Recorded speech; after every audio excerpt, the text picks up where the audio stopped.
کہ ہم نے وہاں بیٹھ کے حضور کو سننا ہے. اچھا وہاں پہ خواتین کی طرح بھی بازار کا انتظام تھا؟ جی بالکل, وہاں پہ تو بھی تھا لوگوں انتظام. کو وہاں خواتین اس سے فائدہ اٹھا رہی تھی؟ بالکل, جو ہی وہ بریک ہوتی تھی, وقفہ ہوتا تھا, تو بازار کھل جاتا تھا, اور جب تک قریب جلسہ شروع ہوتا تھا تو اس کو بند کر دیا جاتا تھا, اور بریک میں پھر وہاں پھر چائے اور جو بھی تھا کھانے پینے کی چیزیں, کباب, کھانے پینے کا الگ تھا, اور جولری, کاسمیٹکس, کپڑے, یہ بھی ضروری یہ چیزیں بھی ہیں ضروری چیزیں ہیں. کیونکہ ہر جگہ پہ ظاہر ہے ہر وقت آپ دین بھی ضروری ہے, دنیا بھی ضروری ہے. ہاں جی. اچھا اور کچھ اندر کے ماحول کے بارے میں یہ میں پوچھنا چاہوں گا, جو بزرگ خواتین تھی وہاں پہ ان کے لیے بھی چیئر وغیرہ کا ہر چیز انتظام تھا, اور آسانی سے کارڈ وغیرہ بن رہے تھے ان کے؟ بالکل, کوئی ایسا مسئلہ نہیں تھا, آ کے بتا کے فوراً کارڈ ان کے بنا دیے جاتے تھے, اور ان کا الگ بیٹھنے کا انتظام تھا کرسیوں کا. اور جب حضور کا جس کو بیعت کا تھا, بیعت کی تھی, تو اس وقت تو ایسا رش تھا اندر پڑا ہوا کہ ہم سب خواتین یہ چاہتی تھیں کہ ہم اندر بیٹھ کے ایک اسکرین کے سامنے بیٹھ کے تو ہم جو بیعت دیکھیں.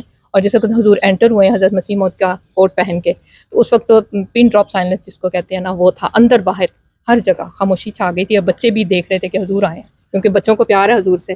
تو جب مائیں بتاتی ہیں کہ دیکھیں حضور آ گئے ہیں, تو وہ ان کو دیکھ کے تو بچے بھی خاموش ہو گئے تھے, اور ساتھ ساتھ جو بیعت کے الفاظ دہرائے جا رہے تھے, نعرے بھی بعد میں لگے جو جب جلسے کے دوران خواتین بھی نعرے لگاتی تھی. اچھا, ہاں جی. اب کب سے آپ نے یہ جماعت احمدیہ میں داخل ہوئی یا بیعت کی, تھوڑا سا بتائیں گے؟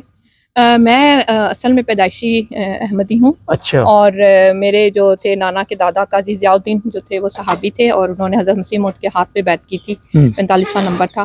اب کہنے کو تو لوگ کہہ دیتے ہیں جی ان کے پیدائشی ہیں تو کوئی بات نہیں, انہوں نے تو کرنا ہی کرنا ہوتا ہے, لیکن ایسا نہیں ہے. ہم پڑھتے ہیں, سمجھتے ہیں, خود دیکھتے ہیں, اور دنیا کے حالات دیکھتے ہیں, اور باقیوں اور خود کو پاک صاف ادھر سے محسوس کرتے ہیں جو باقی دنیا ہے. تو پڑھ کے ہم نے بعد میں جو اصل بیعت کی ہے وہ ہم ہر سال بیعت کرتے ہیں, دہراتے ہیں کہ اللہ تعالیٰ نے جو ہمیں اتنی بڑی نعمت دی ہے. ہمارے جو قاضی ضیاء الدین لوگوں کو بھی دعوت دیتی ہیں کہ اسلام جو ہے یا احمدیت اس کے بارے میں؟ جی, میرے جو تھے جد امجد تھے, ان کو بھی تبلیغ کا بہت شوق تھا, اور جب انہوں نے بیعت کر لی تھی تو وہ اپنے گاؤں میں گئے تھے, تو وہ پیدل اپنے بیٹوں کے ساتھ جا کے تبلیغ کرتے تھے, اور کئی لوگوں کو احمدی کیا تھا اس وقت 1800 میں. نہیں آپ نے؟ میں وہیں سے میں بتا رہی ہوں کہ وہیں سے میرے اندر یہ چیز آئی ہے کہ انہوں نے کہا تھا کہ میں تمہیں مسیح کے در میں لے آیا ہوں, تو یہ در کبھی نہ چھوڑنا.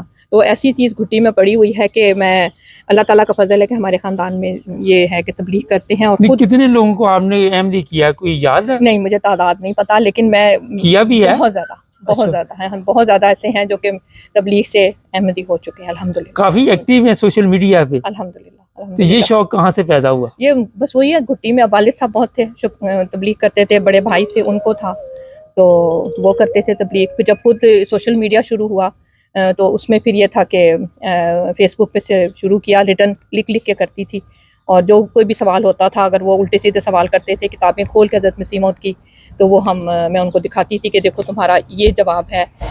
غلط کانٹینٹ میں وہ سوال کرتے تھے, ان کو اصل چیز دکھاتے تھے, دکھایا, اور اس طرح پہ لوگوں کی غلط فہمیاں دور ہوتی تھیں.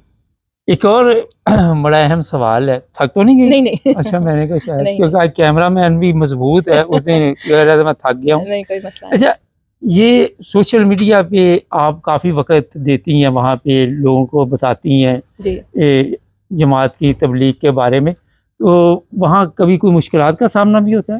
شروع میں جب میں نے تقریباً آج سے 10-15 سال پہلے شروع کیا تھا, تو اس وقت میں گھبرا جاتی تھی, نئی جگہ تھی.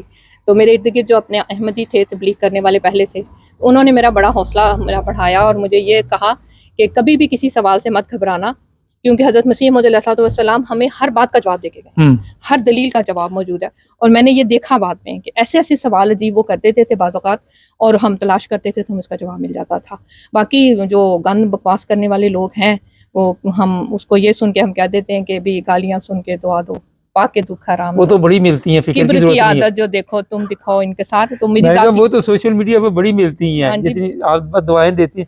اچھا, پچھلا پروگرام آپ کے ساتھ ایک کیا تھا, کچھ لوگوں نے آپ سے بھی رابطہ کیا کہ یہ آپ کا پروگرام, کیا بتایا لوگوں نے, تھوڑا سا ہمارے دیکھنے والوں کو بتائیے. ہاں جی, لوگوں نے کچھ نے تو بہت تعریف کی, اور کہا کہ اچھا پہلی دفعہ ہم نے آپ کو ایسے دیکھا, آپ نے بات کی ہے, اور متاثر تھے کافی لوگ. اور خوشی ہوئی مجھے اس بات کی کہ لوگوں نے پہچانا اور دعائیں بھی دیں. کچھ ایسے بھی تھے کہ جن کو دیکھ کے جن کو یہ تھا کہ انہوں نے اعتراض بھی کیا کہ یہ نہیں ہونا چاہیے تھا, لیکن کوئی بات نہیں, اس سے بھی ہماری اندازہ ہوتا ہے کہ ہاں چلو انہوں نے دیکھا تو بے شک اعتراض. ہمارا چینل میرا جب ہم نے شروع کیا, جی جی میں تو آپ کو ویسے فیس بک سے پہلے سے جی جانتا جی ہوں, جی بالکل. پہلے سے تعارف تھا آپ کے جی ساتھ. جی جی. تو آپ وہاں پہ ناروے میں لوگ دیکھتے ہیں نائن بروزرز جی ٹی وی, بالکل دیکھتے ہیں پسند بھی کرتے ہیں. پسند کرتے ہیں, دیکھتے ہیں, اور اکثر چیزیں جو ہیں وہ ان کو وہاں آپ کے چینل سے مل جاتی ہیں, جو وہ ان کو یہ ہوتا ہے کہ اتھینٹک چیزیں ہیں جو آپ تو مستند پیغام دینا چاہیں ہمارے دیکھنے والوں کو. یہ جو ہم یہاں آج کھڑے ہیں, اتنے جو جماعت ترقی کر رہی ہے, یہ سوشل میڈیا سارا کچھ یہ بہت پہلے پیشن گوئی کر دی گئی تھی کہ جو کیسے دین جو ہے وہ دنیا کے کنارے تک پھیلے گا, اس کو تو ہمیں سمجھ نہیں آتی تھی. یہ جو نئی ترقیات ہیں جس میں ہمارے اکثر جو شوق رکھتے ہیں جرنلزم میں اور تشریحات کرنے میں اور بتانے میں, تو یہ بہت زیادہ فائدہ مند ثابت ہوتی ہیں یہ چیزیں. ایسے پروگرام ہوتے رہنے چاہیے, کام کرتے رہنا چاہیے, تاکہ جو ایک, کیونکہ ہماری تعداد تھوڑی ہے ابھی فی الحال, اور ہمارے پروگرام جتنے نہیں ہیں جتنے ہمارے خلاف ہیں, تو اس لیے ہمیں چاہیے کہ ہم جتنا زیادہ ہمیں موقع ملے ہم کوشش کرتے رہیں کہ ایسے پروگرام کریں تاکہ لوگوں کی غلط فہمیاں دور ہوں. کیونکہ ابھی میری تھوڑی دیر پہلے ہی کسی سے بات ہو رہی تھی اسی طرح, انہوں نے یہی کہا کہ ہم آپ کی پوسٹ دیکھتے ہیں اور آپ ہمارے سوالوں کے جواب دیتی ہیں, اور سب سے بڑی بات ہے کہ پھر ہمیں آپ خلیفہ رابع کی پوسٹ دکھاتی ہیں جو ان کے سوال و جواب کے تھے. تو پھر یہ ہوتا ہے کہ ہمارا کام تو یہ ہوتا ہے لنک دے دیتے ہیں ان کو, اور سنیں, پھر اس میں سے سوال کریں, پھر لوگ رابطہ بھی کرتے ہیں.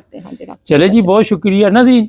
آج کے پروگرام کا مقصد یہ تھا, اس دن تو آپ کو بتا دیا کہ یہ جو احمدیہ جماعت ہے اس کے لیے کتنی کوشش کرتے ہیں انفرادی طور پہ, جس طرح خواتین ہیں, مرد ہیں, اور جو مخالفین ہیں جس طرح میڈم نے بتایا وہ زیادہ ہے. تو اس طرح مقابلہ تو نہیں ہو سکتا, لیکن میں نے یہ چیک کیا کیونکہ ہمارا چینل تو سب کے لیے ہے, اور کوئی بھی پروگرام ہوتا ہے کسی کا, ہم وہاں پہ جاتے ہیں تو ہر ایک کی بات سنتے ہیں. فیصلہ آپ کے ہاتھ میں ہے کہ آج آپ کو کیسا لگا پروگرام, کامنٹس میں لکھیں, اور جو اعتراضات ہوتے ہیں وہ ٹھیک لکھا کریں, غلط اعتراضات نہ کیا کریں, کیونکہ ہر چیز کا ہمارے پاس بھی علم ہوتا ہے. ہاں, سبسکرائب کر لیں, 1 لاکھ سبسکرائبر ہونے والے ہمارے, تو میرا چند 100 رہ گئے ہیں. اگر آپ نے نہیں کیا ہے تو کوشش کریں کہ سبسکرائب کریں, جڑے رہیں ہمارے ساتھ. اپنا خیال رکھیں. اللہ حافظ. بہت شکریہ.